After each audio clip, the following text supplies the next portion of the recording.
అన్న పుష్ప ట్రైలర్ ఎలా అనిపించింది అన్న?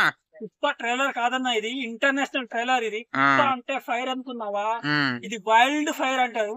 సో తర్వాత మన రష్మిక మందంతో ఒక ఈ మేనరిజం ఏదైతే ఉందో కాళ్ళతో ఉంది దానికైతే అసలు విజిల్ వేయొచ్చు అన్న. ఎన్ని విజిల్ అయితే నాకు ఒక్క విజిల్ వచ్చి నాకు అది ఇలాంటి విజిల్ నాకు 10 ఒకేసారి వేయాలని అనిపించింది.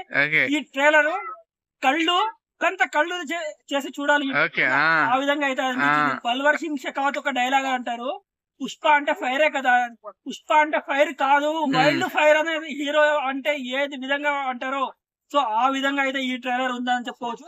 ఇంకా మనకు నచ్చిన ఒక్కొక్క డైలాగ్ ఉంటుంది దీంట్లో. సో జగవత్ బాబు గారు ఉన్నారు, సో అదైతే అరాచకం అని చెప్పొచ్చు. బీజిఎం భయ్య, సో ఏం తాగి కొట్టారు, మ్యాన్షన్ హౌస్ తాగారో లేదా బ్లాక్ జాక్ తాగారో లే గానీ ఏం తాగి కొట్టారో తమన్ గారు కూడా కొట్టారని మనకు ఇప్పుడు తెలుస్తుంది అనమాట. సో తమన్ గారు మన డిఎస్పీ గారు చించి అవతల పారేశారు అని చెప్పుకోవచ్చు. సుకుమార్ గారు ముఖ్యంగా మాట్లాడుకోవాల్సింది మన సుకుమార్ గారి గురించి.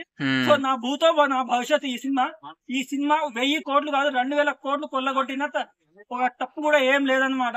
సో ఈ మూవీని మేము ఆపేస్తాం, వాళ్ళు ఆపేస్తారు, వీళ్ళు ఆపేస్తారు అని కాదు, ఎవరు ఆపినా ఈ కంటెంట్ అయితే ఆగదు. ఆ విధంగా అయితే ఉంది. అది లుక్స్ కాదు భయ్య, అది ఫైర్, దేశాన్ని తగలబెట్టే ఫైర్ అది.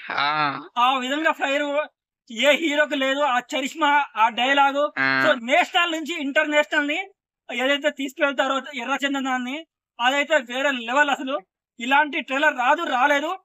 ఈ ట్రైలర్ 2 నిమిషాల 48 సెకండ్లు అయితే ఉంది. ఒక్కొక్క సెకండ్ కి ఒక్కొక్క గూస్ బంప్స్ అయితే వస్తుంది మీకు.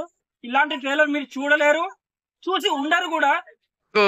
సో ఎలా ఎనీవే, సో బన్యాన్ అయితే ఎలా అనిపించింది? నార్త్ లో క్రేజ్ చూస్తుండే బన్యాన్కి. సో పాట్నా, బీహార్ పాట్నాలో ఎవరైతే ట్రైలర్ చేస్తారో సల్మాన్ ఖాన్, షారుఖ్ ఖాన్ వాళ్ళ వల్లనే అవుతుంది. సో ఇక్కడ మన వాళ్ళ దశలో ఎదిగారని మనకి ఇక్కడ చెప్పకనే చెప్తున్నారు అనమాట. సో పార్ట్ 1 ఏదైతే పుష్ప కొల్లగొట్టిందో దానికి ట్రిబుల్ కొల్లగొట్టబోతుంది. సో పార్ట్ 1 వచ్చిన క్రేజ్ కంటే ట్రిబుల్ రాబోతుంది. నారాజ్ రాథోడ్ రివ్యూస్.